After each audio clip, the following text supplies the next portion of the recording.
সালমান ছবিটা বেশি দেখছি, কেমন থেকে কেমন ছবিটা বেশি দেখছি, এটা ভালো লাগছে বেশি আমার। তখন সিনেমাটি তো আমি প্রথম 9 টাকার থেকে শুরু করছি। ওই সালমান শাহ মারা যাওয়ার পর থেকে তারপর আমি কোনো অন্য ছবি দেখি নেই, অত বাসায় দেখছি বসে বসে এইটুকু শেষ। আমার বয়স আমি পরে আপনার 10 বছর বয়স থেকে আমি ছবি দেওয়া শুরু করছি। যেমন বিভিন্ন লোকের ছবি দেখছি, পরে সালমানের ছবিটা বেশি দেখছি। যাইতাম আপনার ফ্যামিলি নিয়ে যাইতাম, নিজে একাও যাইতাম, অনেক সময় বেশিরভাগ ফ্যামিলি নিয়ে যাইতাম। বন্ধু বান্ধবের সাথে কখন একা দেখতেন না? হ্যাঁ, বন্ধু বান্ধব তো প্রচুর যাইতো, 8-10 জন 9 জন 12 জন এমন যাইতাম। তখন সিনেমাটি তো আমি প্রথম 9 টাকার থেকে শুরু করছি। 9 টাকার থেকে আপনার এই 80 টাকা, 60 টাকা, 50 টাকা, 45 টাকা এরকম দেখছি। দাম ছিল।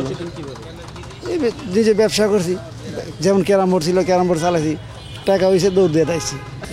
প্রথম তো আমি কেমন থেকে কেমন ছবিটা বেশি দেখছি, এটা ভালো লাগছে বেশি আমার। আর দৃশ্য অনেক দৃশ্যই আছে, কোন দৃশ্যটা কম। আর পাহাড় অঞ্চলের সিনারিগুলো আমার ভালো লাগতো বেশি। তারপর থেকে আমি সিনেমা দেখি নাই। না, আমি এরপরে বাসায় যাই। হ্যাঁ, ওই সালমান শাহ মারা যাওয়ার পর থেকে তারপর আমি কোনো অন্য ছবি দেখি নেই, অত বাসায় দেখছি বসে বসে এইটুকু শেষ। এখন সিনেমা ভালো না, পজিশন ভালো না। বিভিন্ন সিনারি, যেমন ভালো সিনারি নাই, ফ্যামিলি না যাওয়ার মতো সুযোগ নাই, ওই ছবি দেখার মতো না, দেখিও না। সালমান শাহর অনেক সিনেমার গান অনেক জনপ্রিয় ছিল, আপনাদের হয়তো অনেক জনপ্রিয় গান শুনেছেন। আপনার কাছে কোন গানটা সবচেয়ে বেশি ভালো লাগে?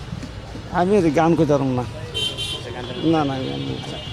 সালমান শাহ মারা যাওয়ার 29 বছর পরও সবাই তাকে ভালোবেসেছে, তাকে মনে রেখেছে, কি মনে হয় কারণ কি? ভালো করছে, সব কিছুতে ভালো করছে, কাজে ভালো করছে, চলা ভালো করছে, মানুষের লাগে ভালো ছিল, খাতির না। মরার আগে ভক্ত ছিল বেশি, ওর মতো নায়ক হবে না, এরকম মনে রাখবে না, সালমান শাহর মতো মনে রাখবে না। সালমান শাহ তো সবার মুখে মুখে, কিন্তু এরা তো মুখে মুখে না করে।